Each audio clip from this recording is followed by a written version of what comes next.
তো বাবা এই ঠান্ডার ভিতর আমার একটা বিয়া করায় দাও।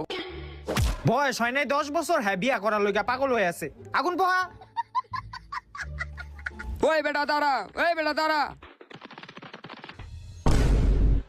কি রে বাবা, এটা কি এর ব্যাগ রে? সামনে যাইয়া দেখি। আরে না বেটা, কি এর না কি এর ব্যাগ, কে জানে হালাই দিয়া গেছে। ভিতরে যদি বোম টোম থাকে, যাইস না। তার আমি মেম্বারে কল দেই।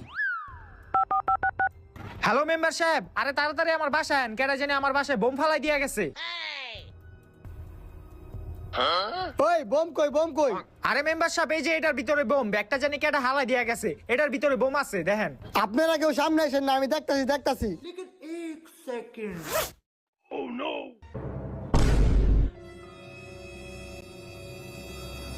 এই মেম্বার সাহেব কই যান? বোম তো ফাইটে যাইবো গা। সমস্যা নাই, আমি তখন লেগে আমার জীবন দিতেও রাজি আছি। স্যালুট মেম্বার সাহেব। এই টাকাটা দিয়ে আমার বাড়িটা আইস করুম।